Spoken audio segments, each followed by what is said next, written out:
Laura decidiu voltar para perto de seu ônibus, pois já estava chegando o momento da partida, e de repente, viu uma criança na janela de um ônibus que havia acabado de chegar.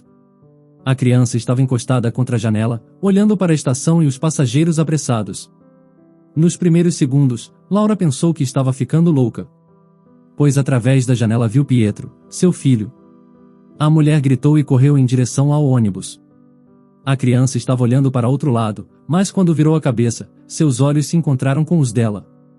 A criança levantou as sobrancelhas, surpresa, e seus lábios disseram algo que a mulher não pôde ouvir. Embarque nessa história emocionante agora. E se você já conhece o nosso canal, e quer nos ajudar a continuar te emocionando com mais vídeos, peço que nos ajude apertando o botão de gostei. Vamos ao vídeo. Laura e Marcos eram casados há cerca de 6 anos. Seu filho Pietro tinha acabado de completar 5 anos. Eles eram uma família comum, vivendo em um apartamento de 2 quartos em um bairro movimentado. Laura trabalhava como secretária, enquanto Marcos trabalhava em uma serralheria. A família não tinha muito dinheiro, mas se viravam como podiam. Embora vivessem a maior parte do tempo bem, às vezes havia pequenas discussões e conflitos. Naquela noite, Laura e Marcos tiveram uma briga. Laura estava no trabalho, prestes a concluir seu relatório quando recebeu uma ligação da professora da creche. Senhora Laura, quando você vai buscar o Pietro? São 19 horas. Exclamou a professora claramente insatisfeita. Como assim? O pai não foi buscá-lo? E estranhou Laura. Não, ninguém apareceu, já estamos aguardando há 1h30. Desculpe, estou a caminho, disse Laura ao desligar imediatamente o computador, fechar o escritório e descer correndo as escadas. No caminho, Laura ligou para o marido para reclamar, e quando ele atendeu, Laura começou a repreendê-lo. Marcos, o que você está fazendo? Eu pedi para você buscar o Pietro hoje. Me ligaram da escola. Marcos respondeu secamente. Estou ocupado no trabalho hoje, não consegui sair. E você nem pensou em me comunicar que não poderia ir? Você sabe que tenho que entregar um relatório importante, estava contando com a sua ajuda. Laura estava indignada. A mãe pegou o filho e foi para casa. Marcos chegou cerca de meia hora depois, jogou seus sapatos no canto do corredor e foi para a cozinha beber um copo de água. O que tem para o jantar? Estou com fome, disse ele abrindo a geladeira e ignorando completamente as reclamações de Laura. Se está com fome, se vire com o jantar, resmungou Laura. Marcos saiu da cozinha batendo a porta. O menino estava sentado à mesa desenhando. Marcos abraçou seu filho e deu um beijo na parte de trás de sua cabeça. Você ficou muito chateado que a mamãe te pegou tarde na escola hoje? Perguntou ele, tentando irritar ainda mais a esposa. Ela estava louca para gritar com Marcos, já que ele estava tentando mostrar ao filho que era culpa dela, mas Laura decidiu conter sua agressão. Sem dúvida, seria o melhor para todos. Ela rapidamente preparou algo para o filho comer, e 1 hora depois, a família se reuniu na cozinha, sem vestígios do conflito. Laura e Marcos foram rápidos em se reconciliar. Laura, eu e o Pietro temos um compromisso este fim de semana, disse Marcos de repente, enquanto comia uma garfada. Pietro e eu decidimos relaxar. A frase não foi completada, já que Laura ficou surpresa com o pedido e rapidamente perguntou para onde eles iriam. Queremos ir ao rio pescar, disse Marcos, enquanto Pietro piscava. Campeão, vamos pegar um peixe enorme, não é? Comemorou Marcos. Laura franziu a testa. Creio que não é uma boa ideia, Marcos. Pietro ainda é pequeno e aquele rio é perigoso. Por que é perigoso? Só vamos nos sentar na margem e lançar nossas varas de pesca no rio. É isso, exclamou o marido. Quando Pietro percebeu que sua mãe não queria que ele fosse, chorou, e Laura o abraçou tentando acalmá-lo, lançando um olhar desaprovador para o marido por ter iniciado essa conversa na frente do filho. Está bem, podem ir. Mas prometa que não se aproximarão da água de jeito nenhum, exigiu ela. Marcos prometeu, e Pietro pulou de alegria. Assim, a paz voltou à família. Na manhã de sábado, Laura saiu para na varanda para acompanhar seu marido e filho colocando as coisas no carro para saírem e ficou lá, parada, olhando para o carro. Um barco inflável estava amarrado no topo. Para que é isso? Você disse que pescariam perto da margem, perguntou ela. Marcos respondeu. É apenas por precaução, Laura. Eu disse que não entraremos na água, afirmou Marcos. Seu coração apertou ansiosamente, como se pressentisse algo, mas ela não queria brigar novamente com seu marido. Então, ela aceitou. Ela os deixou ir e os observou por muito tempo enquanto o carro desaparecia pela rua. Durante todo o dia, ela faxinou sua casa. Pensamentos ruins vinham à sua mente, mas ela logo tratava de pensar em outra coisa. De vez em quando, ela ligava para Marcos e falava com Pietro. Seu filho estava encantado. Mamãe, peguei um peixe, gritou pelo telefone. Que bom, você vai trazê-lo para casa? Perguntou ela. Não, eu o soltei porque fiquei com pena. Você fez a coisa certa, filho. Laura sorriu. À noite, quando Laura terminou a limpeza, olhou ansiosamente para o relógio. Eram 18 horas, e precisava preparar algo para acompanhar o peixe que eles trariam para o jantar, pois seu pescador faminto estaria lá em meia hora. Depois de preparar tudo, ligou novamente para Marcos, que já devia ter chegado há algum tempo, mas o telefone estava fora de serviço. Que estranho, pensou Laura. O sinal deve estar fraco na estrada. Eles já devem estar a caminho. Mas meia hora depois, o telefone continuava fora de serviço. Seu coração começou a acelerar, e ela continuou ligando incessantemente, mas não conseguia contato. Laura ligou para a polícia, pois estava entrando em pânico. Senhora, disse o policial de plantão bocejando, após ouvir sua explicação confusa de que seu marido não respondia ao telefone. A conexão costuma ser instável nesses locais. Deve estar tudo bem. Seu pescador voltará logo. Não, eu sinto que algo aconteceu. Laura começou a entrar em desespero e a chorar. Deveriam ter chegado em casa há mais de uma hora, disse ao policial. Seu esposo, bebe? Perguntou o policial. Não, ele não levou bebidas, respondeu Laura. Então, eles devem estar a caminho, vamos aguardar mais um pouco, senhora. E tiverem sofrido um acidente, disse Laura chorando. O policial pediu que ela se acalmasse e se eles não chegassem dentro de mais uma hora, ela poderia ligar novamente. Laura não quis esperar, pegou um táxi e foi até o local. Já estava escuro e a água tinha um cheiro fresco. Laura estremeceu, seja pelo frio ou pelo horror do que estava vendo. O carro não estava no local, o que ela achou estranho, pois os objetos do filho e do marido estavam espalhados pela margem e o barco inflável estava vazio no meio do rio. Laura entrou em pânico e ligou imediatamente para a polícia. O sinal estava ótimo e ela não teve dificuldades em completar a ligação. Laura gritava chamando pelo nome do filho e do marido com a lanterna do celular ligada. Ela ouvia o eco dos seus gritos e o barulho dos sapos e grilos ao redor, mas nenhum sinal do seu filho ou marido. Uma equipe de buscas chegou depois de longos minutos.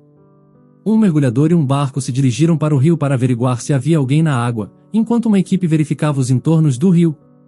Depois de longos minutos, a dupla de resgate que estava na água voltou à margem com algo nas mãos. Ela viu o chapéu do seu esposo e os tênis de Pietro sob a luz das lanternas. Desmaiou enquanto os paramédicos a traziam de volta à consciência.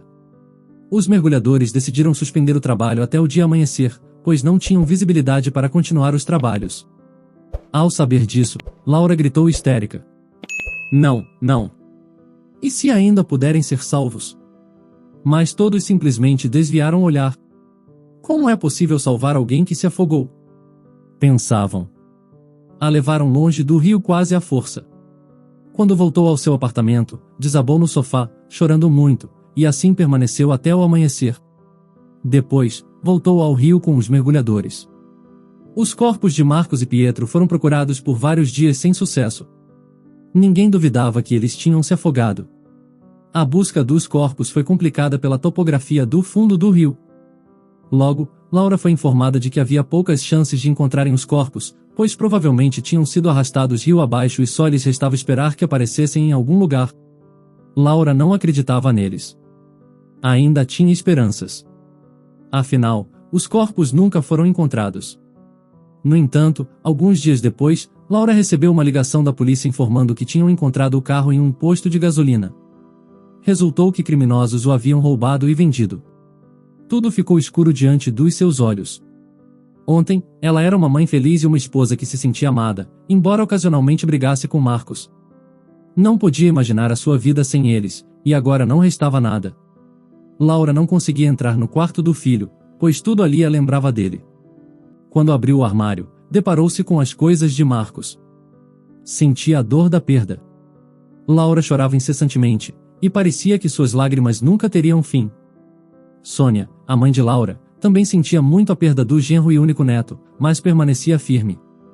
Entendia que sua filha precisava de apoio, e por isso, mudou-se temporariamente para ficar com a filha. Elas passaram por esses tempos difíceis juntas. Marcos não tinha parentes, e não havia ninguém mais para lamentar por ele, pois seus pais haviam falecido vários anos antes. Mamãe, é tudo minha culpa, disse Laura. Se eu tivesse insistido, se não tivesse deixado Marcos levar o Pietro ao rio naquele dia, eles estariam vivos. Filha, não diga isso, respondeu a senhora Sônia. Não é sua culpa. Laura começou a chorar. Como posso continuar vivendo com essa dor? Perguntou. Você vai superar, é forte, consolou a senhora Sônia. Apenas acalme seu coração. A dor diminuirá. Ela acariciou a cabeça de Laura, como costumava fazer quando ela era criança. A dor diminuirá, não desaparecerá, apenas se esconderá profundamente. Mas de qualquer maneira, isso tornará mais fácil viver. Cerca de 1 ano se passou. Marcos e Pietro nunca foram encontrados. Foram declarados mortos. Laura envelheceu emocionalmente, fisicamente estava em frangalhos, pálida e com olheira, havia emagrecido muito, pois não sentia fome. Sua vida se concentrava em sua casa e trabalho, e sempre que olhava a foto de seu filho, chorava. Laura insistiu para que sua mãe voltasse para casa, pois já podia cuidar de tudo sozinha. Mas a senhora Sônia estava preocupada com a filha, então pediu à melhor amiga de Laura, Roberta, que a visitasse com mais frequência, a levasse para passear e a distraísse de alguma forma. Roberta sabia disso, e por isso, todos os fins de semana à noite, visitava a amiga. Sugeriu que Laura tirasse umas férias durante o verão. Não vou a lugar nenhum, respondeu Laura imediatamente. Não quero, e não tenho dinheiro. O dinheiro não é um problema, disse Roberta. Eu vou te dar de presente, é uma boa oportunidade para passarmos um tempo juntas, já faz tanto tempo desde nossa última viagem. Roberta tinha bastante dinheiro e dar uma viagem para sua melhor amiga não era um problema para ela. Laura recusou a oferta por muito tempo, mas depois percebeu que sua amiga não a deixaria em paz e decidiu aceitar viajar com ela. O primeiro percurso era de avião e depois teriam que pegar um ônibus até o destino final. Em uma das paradas, Laura decidiu sair para tomar um ar e caminhar um pouco para esticar as pernas, enquanto sua amiga foi até a lanchonete tomar um café. O ônibus estava parado há cerca de meia hora, e ela pôde andar tranquilamente pela plataforma. Laura ficou parada observando os ônibus que chegavam e saíam da estação e pensou que isso era bem diferente do que ela havia planejado fazer em suas férias, que era ficar trancada em seu quarto. Laura decidiu voltar para perto de seu ônibus, pois já estava chegando o momento da partida, e de repente, viu uma criança na janela de um ônibus que havia acabado de chegar. A criança estava encolhida contra a janela, olhando para a estação e os passageiros apressados. Nos primeiros segundos, Laura pensou que estava ficando louca. Pois através da janela, viu Pietro, seu filho. A mulher gritou e correu em direção ao ônibus. A criança estava olhando para algum lugar ao lado, mas quando virou a cabeça, seus olhos se encontraram com os dela. A criança levantou as sobrancelhas, surpresa, e seus lábios disseram algo que ela não pôde ouvir. Laura gritou o mais alto que pôde. Meu filho, Pietro, você está vivo. Ela empurrou o motorista que não a deixava entrar no ônibus, quase derrubando um passageiro no corredor. Lá estava seu filho, olhando perplexo. Meu filho, sussurrou ela. Ela estendeu os braços para ele com lágrimas nos olhos, e o menino confuso, se jogou em seus braços. Então, ela percebeu que Pietro estava acompanhado por alguém que estava dormindo, com o rosto coberto por um lençol. Laura imediatamente retirou o lençol e ficou totalmente surpresa. Era Marcos. Marcos, passei um ano inteiro pensando que você estava morto. O que tudo isso significa? Nesse momento, o motorista correu em direção a ela no corredor do ônibus, e um policial interveio. O que está acontecendo aqui? Essa mulher é louca, está tentando pegar meu filho, respondeu Marcos. Este é meu filho, disse Laura. Não a conheço, respondeu Marcos, e ela estendeu seus documentos para o policial. Então, Pietro gritou. Mamãe, mamãe. Ela é minha mãe. Mamãe, você está viva. Papai disse que você estava morta. Nesse momento, Marcos já havia tirado Pietro do colo da mãe, mas Laura, sem saber de onde tirou tanta força, empurrou Marcos e tomou seu filho de seus braços. Pietro envolveu seus braços em volta do pescoço da mãe, e Laura beijou suas bochechas. Meu filho, que saudades! Minha mamãe, disse Pietro emocionado. Os policiais e o motorista se olharam, algo não estava certo ali. Aquela mulher não parecia mentalmente doente, e então Laura, Marcos e Pietro foram levados para a delegacia. Marcos sentou-se na delegacia com a cabeça baixa, tentando pensar em que mentira contaria. Ele tentou manter sua versão dizendo que Laura era uma sequestradora e estava tentando tirar seu filho dele, mas após a investigação, descobriu-se que o passaporte de Marcos era falso, assim como a certidão de nascimento de Pietro. Percebendo que não fazia mais sentido negar suas ações, ele contou que alguns meses antes havia sido jurado de morte por um cara que descobriu que ele estava tendo um caso com a sua esposa, sabendo que seu casamento estaria acabado assim que Laura descobrisse. Ele decidiu que iria se separar de Laura e se mudar para outro estado, mas não queria deixar o filho com a esposa, que certamente teria a guarda da criança. O caminho mais fácil que ele achou foi forjar a própria morte, assim ele se livraria do cara que o perseguia e poderia recomeçar a vida ao lado de seu filho. Então ele preparou os documentos falsos com algum tempo de antecedência e forjou a própria morte e a do filho no Rio, pensando em todos os detalhes para que ficasse o mais real possível. Marcos estava desfrutando da vida de solteiro em outro estado e contou ao filho que sua mãe havia morrido e que por isso precisavam ir embora. O menino já não era o mesmo de um ano atrás.